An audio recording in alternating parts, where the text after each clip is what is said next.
شریعت خود بخود گویا کہ اب کھیتی تیار ہے، بیج ڈالو. جب کھیتی تیار نہیں ہے، اندر خبث بھرا ہوا ہے، جو آپ کی مٹی ہے وہی اس کے اندر ہی خرابی ہے، تو آپ کا بیج بھی ضائع جائے گا. حل آپ نے چرائے نہیں، بیج ڈالا ہے، کیا ہوگا؟ یہ کام یتلو علیہم آیاتہ ویزکیہم ویعلمہم الکتاب. یہی وجہ ہے، آپ دیکھیے شروع میں احکام کیوں نہیں آئے؟ شروع میں وہ کام ہو رہا ہے، یتلو علیہم آیاتہ ویزکیہم. یہ دو کام مکے میں ہو رہے ہیں. یعلمہم الکتاب مدینے میں آ کر ہو رہا ہے. سورہ بقرہ سے شروع ہو رہی ہے شریعت، سورہ نساء، سورہ مائدہ، شریعت کی ہے. تو یعلمہم الکتاب، اور جو سب سے چوٹی کا معاملہ ہے والحکمہ، یہ حکمہ جو ہے میں آپ کو اشارہ کر چکا ہوں، آج کے دور کی ہائیسٹ ہے یہ حکمت.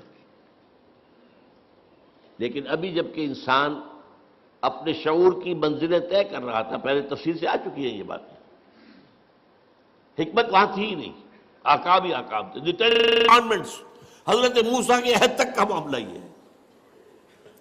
حکمت پہلی مرتبہ لفظ آتا ہے انجیل کے لیے، یعلمہم الکتاب والحکمہ والتوراۃ والانجیل. تورات صرف آکام، انجیل میں حکمت بھی ہے. قرآن میں آیات بھی ہیں، تزکیہ کا عمل بھی ہے، قانون بھی ہے، حکمت بھی ہے. حکمت کسے کہتے ہیں؟ پہلی بات تو یہ کہ حکمت بھی کوئی قرآن سے باہر کی شے نہیں ہے، بلکہ اس کا جزو لا ینفک ہے. سورہ بقرہ میں فرمایا یؤتی الحکمت من یشاء ومن یؤت الحکمت فقد اوتی خیرا کثیرا. اللہ جسے چاہتا ہے حکمت عطا کرتا ہے، اور جسے حکمت عطا کر دی جائے اس کو تو بہت بڑا خیر عطا کر دیا گیا. اس کو فرمایا سورہ بنی اسرائیل میں ذالک مما اوحی الیک ربک من الحکمہ. اے نبی، یہ ہیں وہ باتیں جو حکمت کے قبیل سے ہم آپ کے رب نے آپ پر وحی کی. تو چاروں چیزیں قرآن میں. البتہ حکمت کو اب سمجھیے کہتے کسے ہے حکمت؟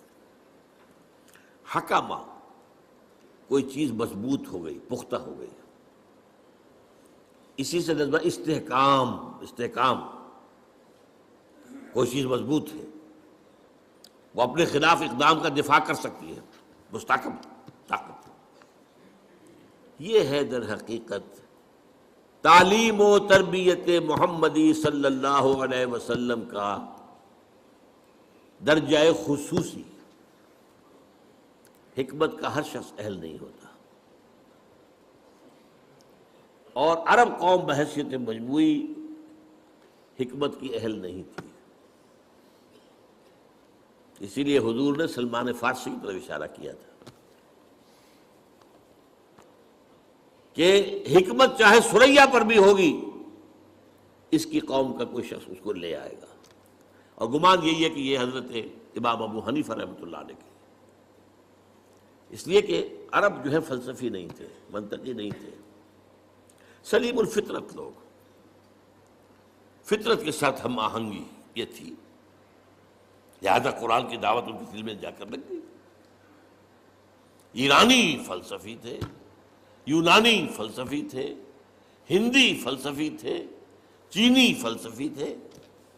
پھر جب قرآن مجید آیا ہے تو پھر ظاہر بات ہے کہ حضور کے بھی ساتھیوں میں سے کچھ تھے کہ جن کو اللہ تعالیٰ نے یہ حکمت دی ہے. وہ میں نے کہا بحیثیت مجموعی عرب قوم کا مزاج جو ہے وہ فلسفیانہ اور حکمت والا نہیں تھا. ان میں عمل کا مادہ، جوش، جذبہ.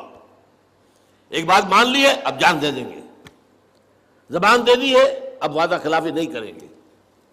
مہمان آ گیا، خود بھوکے رہ جائیں گے، اسے کھلائیں گے. باپ کا قاتل بھی آ گیا، پناہ مانگ لی ہے، تو پھر اب اسے کچھ نہیں کہیں گے. حرم میں دیکھ لیا باپ کے قاتل کو، کچھ نہیں کہیں گے. یہ حرم میں، یہ ان کے اوصاف کچھ تھے، فطرت کے قریب تھے لوگ، لیکن حکمت نہیں. لیکن البتہ جو بدقسمتی ہماری ہوئی ہے، ہمارے ہاں قرآن مجید بہت جلد بیک گراؤنڈ میں چلا گیا۔ میری ایک کتاب ہے دعوت رجوع القرآن کا منظر اور پس منظر، اس میں 6 صفحے کا ایک مضمون ہے جو مجھے بہت عزیز ہے، بہت عزیز ہے۔ حضور کے زمانے میں 2 ہی چیزیں تھیں اصل، ایک ہاتھ میں قرآن، ایک میں تلوار، خلاص۔ قرآن سے ایمان، ایمان سے جہاد، درمیان میں جنکشن کیا ہے؟ قلب۔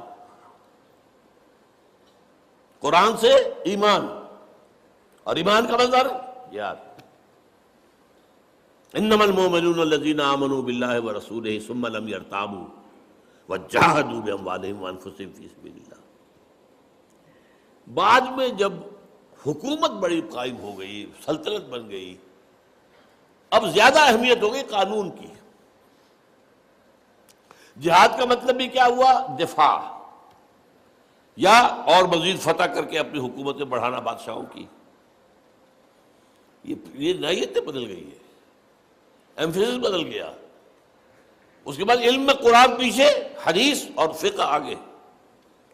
اس جگہ ظاہر بات ہے کہ معاشرہ ہے، اس میں قانون ہے، اس میں لین دین ہے، قانون چاہیے، قاضی چاہیے اور مفتی چاہیے، وہ اصل تو ڈیمانڈ ان کی ہوگی۔ لہذا gradually Quran faded into the back ground, یہاں تک کہ قرآن مجید بن گیا صرف حصول ثواب یا ایصال ثواب کا ذریعہ۔ خاص طور پر بدقسمتی جو ہوئی ہے وہ ہم ہندیوں کی ہوئی ہے، ہندوستانی۔ دیکھیے عرب سے نکلا اسلام، دائیں بائیں، بائیں وہ گیا فلسطین کراس کیا، سینائی کراس کیا، مصر لیبیا ہوتے ہوتے ہوتے ہوتے ہوتے موریطانیہ۔ یہاں کیا تھا؟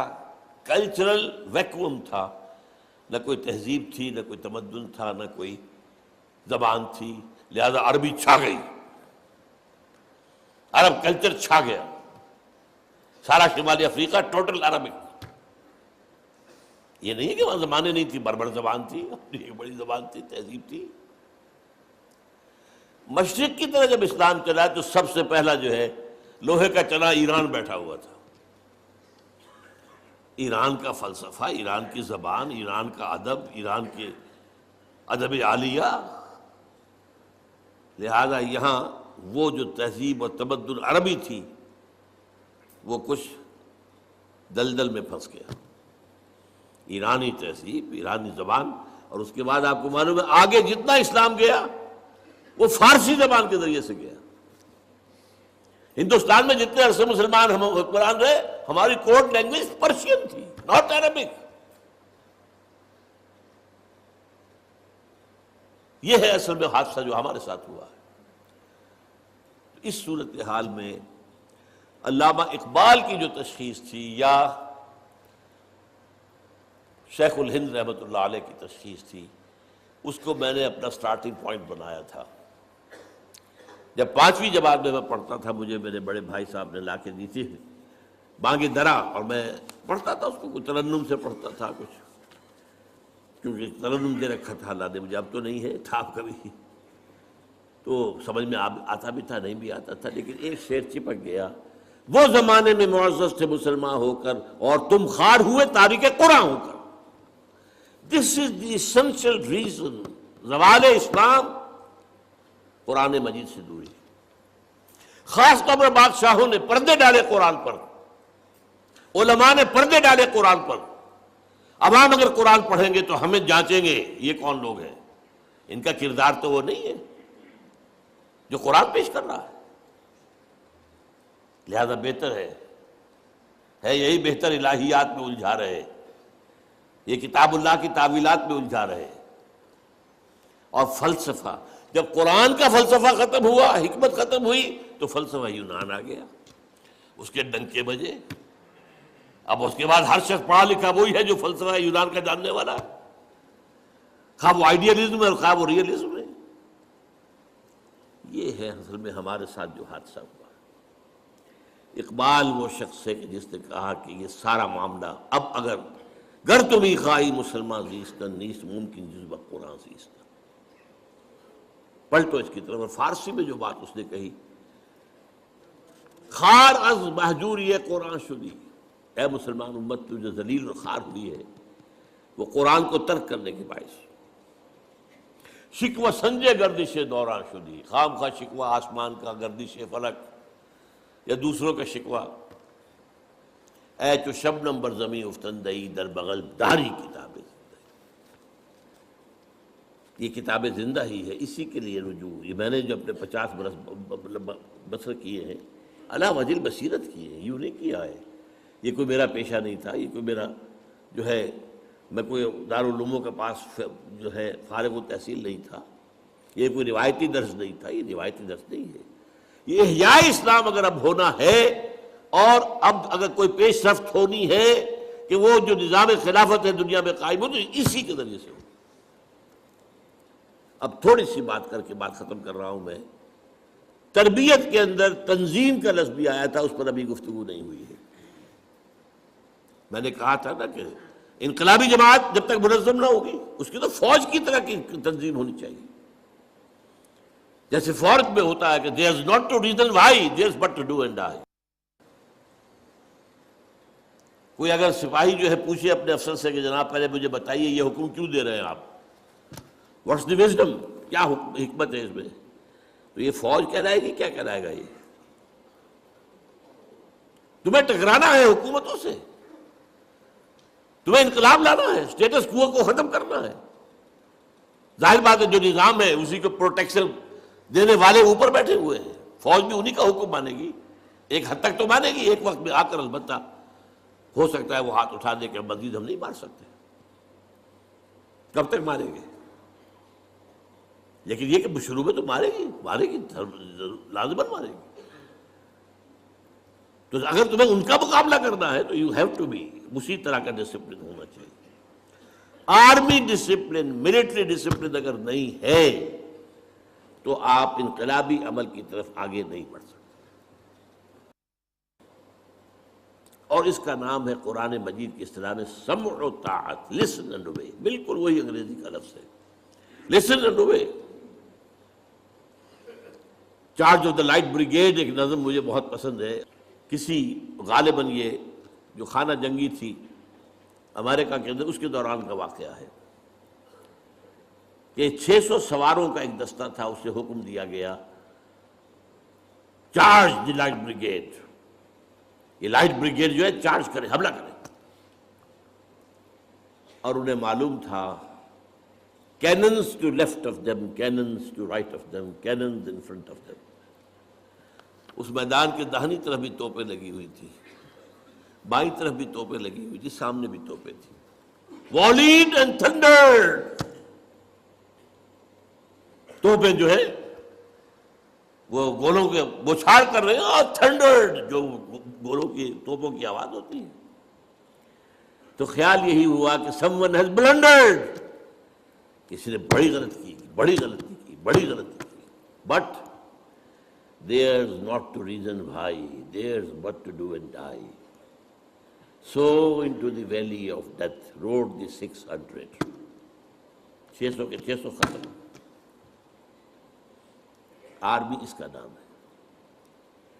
اس نظم جماعت کے لیے قرآن مجید نے سمع و طاعت کی اصطلاح استعمال کی. البتہ اس میں تربیت کے 2 آتے ہیں مرحلے. پہلا مرحلہ کیا ہے؟ No formal organization what's ever.